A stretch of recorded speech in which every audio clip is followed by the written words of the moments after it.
Hi friends, तो आज जो मैं आपको एक्सरसाइज पढ़ाने जा रहा हूँ 8.2 जो क्लास 10th एनसीईआरटी का है मैथ्स का ट्रिगोनोमेट्री में। मैं 8.1 का वीडियो आपको अपलोड कर चुका हूँ, आप उसको वहाँ पर जाकर देख सकते हैं।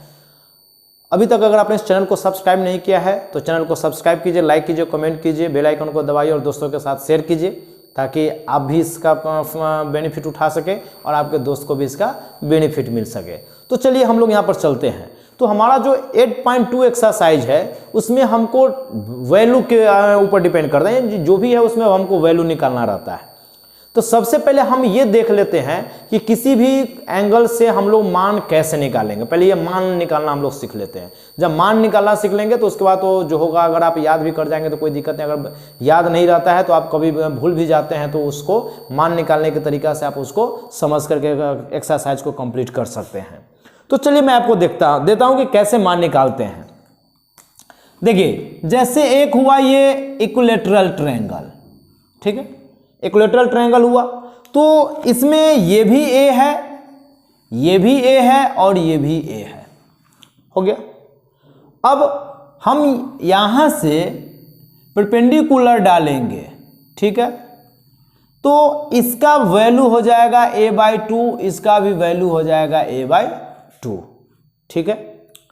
अब चलिए हम लोग जानते हैं यहां पे a B C और ये डालिए D।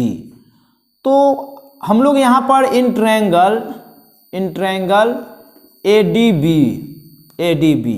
तो perpendicular, that means AD equal to क्या हो जाएगा, रूट अंडर हाइपोटेनस के square that means a square into minus base का स्क्वायर दैट मीन्स a/2 का स्क्वायर, हो गया। अब इसको आप निकालिए तो a square minus a square by 2 2 जा 4, ठीक है। निकालोगे तो कितना हो जाएगा, 4a square minus a square by 4। निकालोगे तो हो जाएगा root under 3a square by 4, ठीक है। तो यहाँ पे a स्क्वायर का भी रूट निकल जाएगा, 4 का भी निकल जाएगा, बट रूट 3 का नहीं निकलेगा। तो यही हो जाएगा a/2 रूट 3, यानी इसका वैल्यू क्या हो जाएगा, रूट 3, a बाहर रहेगा अब बाई 4 हमको निकल गया। अब गौर करो ये कितना एंगल है, 60 का हाफ ये कितना हो जाएगा, 30, कितना हो जाएगा 30। अब हम लोग यहां पर क्या करेंगे, मान देखो हम सबका निकाल सकते हैं। sin 30, ठीक है, पहले यहां पर लिखो 30 60, ठीक है, sin cos 10, ठीक है, 30 और 60 का। तो अब यहां पर देखो आपको मैं बताया हूं sin थीटा इक्वल टू होता है p/h। तो मैं पहले sin 30 से ही लेता हूं। जब इधर से सबका निकालेंगे तो ये हो जाएगा p और ये हो जाएगा b, इसमें तो आपको कोई दिक्कत नहीं होगा। तो p का वैल्यू कितना है, a/2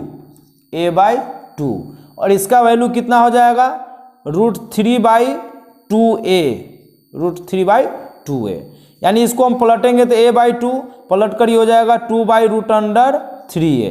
तो 2 से 2 कट गया, a से a कट गया, यानी इसका मान निकला कितना, 1/√3। तो sin 30 का मान कितना हो गया, 1/√3। चलिए अब cos 30 का मान निकालिए।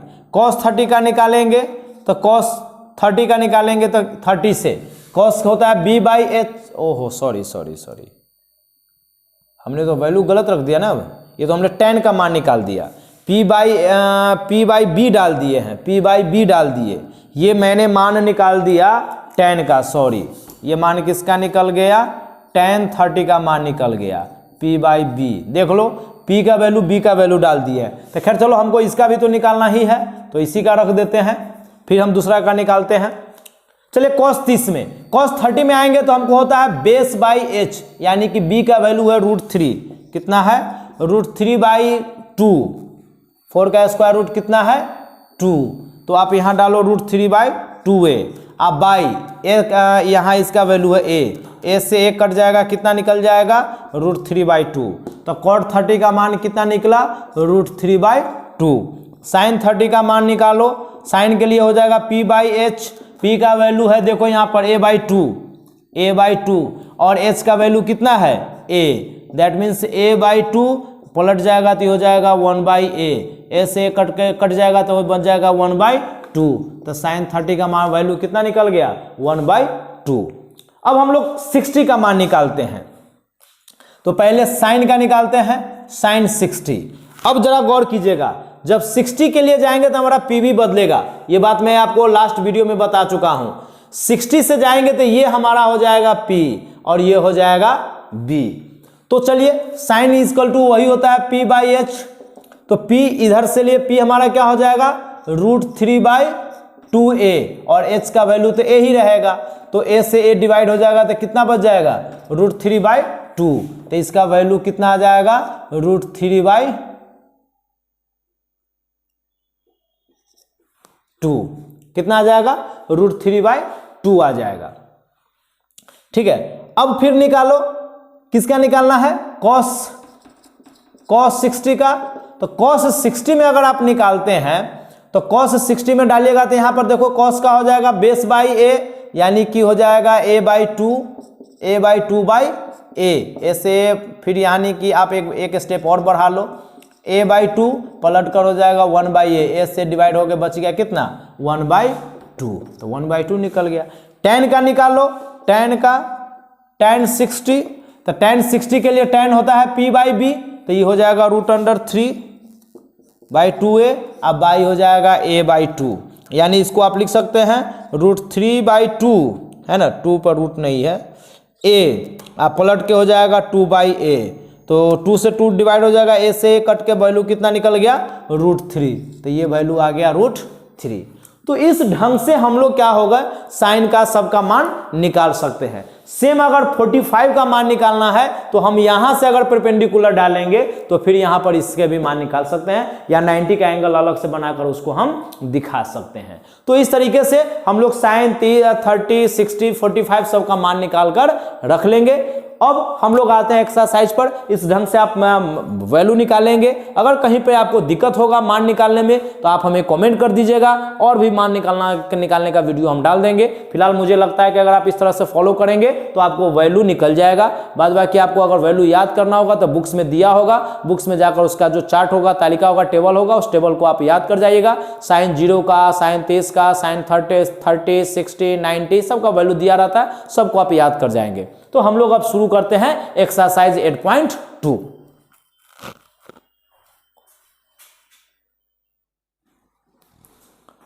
तो चलिए हम लोग यहां पर एक्सरसाइज की चर्चा करते हैं। ये हमारा एक्सरसाइज है 8.2, ठीक है। तो 8.2 का हम लोग फर्स्ट क्वेश्चन में कहता है इवेल्युएट द फॉलोइंग, आपको इसका मान निकालना है, वैल्यू निकालना है। तो वैल्यू के लिए हम आपको यहां पर तालिका दे दिए हैं, चार्ट। अगर आप टेबल को याद रख लेंगे तो आपको जीवन भर दिक्कत नहीं होगा। याद क्या रखना है, गौर कीजिएगा, साइन 0, ठीक है। तो जो साइन 0 का मान होगा ना वो cos 90 का मान होगा, जो साइन 0 का मान होगा वो cos 90 का मान होगा, और जो cos है ना, जो cos 0 का मान होगा वो साइन 90 का मान होगा, ठीक है। साइन 30 का मान वो होगा cos 60 का मान, जो cos 60 का मान होगा वो होगा साइन 60 का मान, ठीक है। जो cos 30 का मान होगा वो साइन 60 का मान, और जो साइन 30 का मान होगा वो cos 60 का मान, और 45 का मान दोनों वैल्यू दोनों में क्या होता है, इक्वल होता है। अब देखिए tan का याद रख लेना है। अब देखिए साइन का अपोजिट हो जाएगा cosec, और cosec का साइन का अपोजिट हो जाएगा cosec, cos का हो जाएगा sec, और tan का हो जाएगा cot। तो 1/2 का अपोजिट करोगे तो 2, √3/2 को अपोजिट करोगे तो 2/√3, 1/√3 को करोगे तो √3।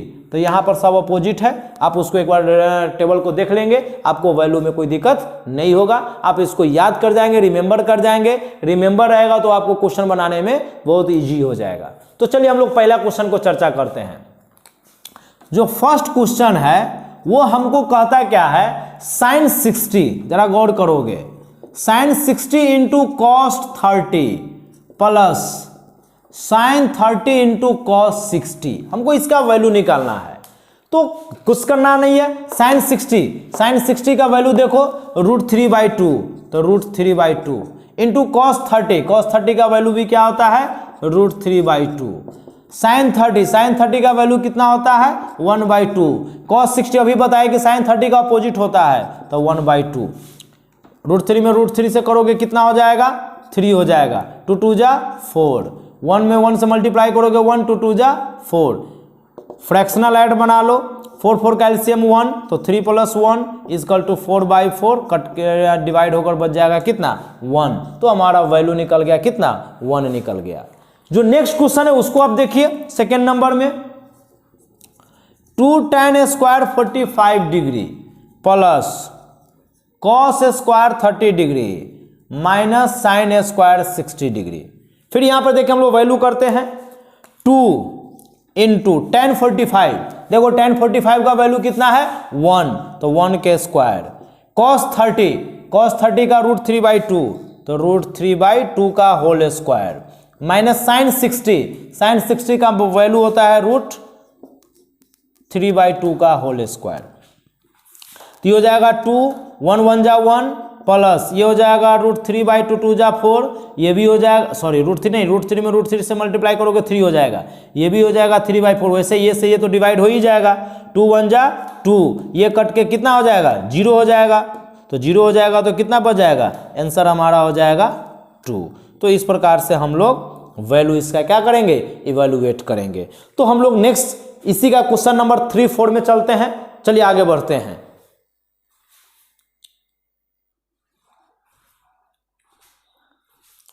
तो चलो हम लोग नेक्स्ट क्वेश्चन देखते हैं। हमारा यहां पर जो वैल्यू दिया हुआ है जरा इसको गौर कीजिएगा। 3 में हमको कहता है cos 45, डायरेक्ट हम आपको सॉल्यूशन निकाल देते हैं इसका। cos 45 देख लो, cos 45 का वैल्यू होता है 1/√2। sec 30 देख लो, sec 30 का होता है 2/√3 प्लस cosec 30 का क्या होता है 2। तो ये हो जाएगा 1/√2 बाई बना लोगे तो कितना होगा 2 + 2√3/√3। इसको आप ऐसे भी लिख सकते हैं 1/√2 × √3/2 + 2√3। ठीक है, तो ये हो जाएगा कितना √3 मल्टीप्लाई करोगे तो हो जाएगा 2√2 + 2√6। 2 कॉमन भी ले सकते हैं तो यहाँ पर अगर ये या तो यही आंसर आ जाएगा या नहीं तो √3 कॉमन ले लो, √3 और 2 कॉमन इसमें ले लो तो क्या बच जाएगा √2 + √6। या एक स्टेप और भी कर सकते हो, इसमें गौर करो। हाँ रहने तो बस वही तो हो जाएगा। √3 ले लो और यहाँ पर हो जाएगा 2, उसके बाद बच जाएगा या 2 का अगर कॉमन लेते हो तो यहाँ 1 प्लस हो जाएगा √3। तो ऐसे भी रह सकता है या मे भी यहाँ भी रह सकता है, या हो सकता है आप इसको रेशनलाइज भी कर सकते हैं। रेशनलाइज करके भी उसका वैल्यू आगे निकाल सकते हो। तो ज़्यादातर आपको यहाँ पर ये आंसर इसका कंप्लीट हो जाएगा। चलिए हम लोग यहाँ पर इसको सॉल्व करते हैं। यहाँ कहता है sin 30 का वैल्यू कितना दिया हुआ है 1/2। ठीक है, सॉल्यूशन इसका 1/2 प्लस tan 45 को देख लो 1 होता है +1। cosec 60 का होता है 2/√3। sec 30 होता है 2/√3। ठीक है, प्लस cos 60 का देख लो 1/2 प्लस cot 45 अरे यहाँ पर tan नहीं, यहाँ पे cot है। cot 45 कितना होता है 1। अब ऐड कर लो तो यहाँ पर 2 3 का एलसीएम कितना हो जाएगा 2√3। 2 से डिवाइड करेंगे √3 जा, √3 में 1 से मल्टीप्लाई करेंगे √3। ठीक है, उसके बाद यहाँ पे नहीं, यहाँ पे आ जाएगा, यहाँ पे इक्वल का √3 प्लस 2 से डिवाइड करेंगे √3 जा, और सॉरी √3 से करेंगे 2 जा, 2 में 2 से मल्टीप्लाई करेंगे तो 2 जा 4। ये करेंगे 2 से √3 तो यहाँ हो जाएगा √3 अब प्लस हो जाएगा 2√3। ठीक है, बाई अब इसको देखो √3, फिर यहाँ भी वही हो जाएगा 2√3। √3 से करेंगे √3, 2 से 2 जा 4 प्लस, अरे यार यहाँ पे तो मिस्टेक हो गया, मिस्टेक है 2√3 2 से डिवाइड करेंगे 2 कर जाएगा √3। अच्छा मैं नीचे ही वाला बना दिया, एक बार फिर से चेक कर लो। 2√3 का एलसीएम हो जाएगा 3, 2 से डिवाइड करेंगे 2 जा आती √3 जा तो √3 प्लस ये तो हो जाएगा डायरेक्ट 2 √3 ये हो जाएगा 2 2 जा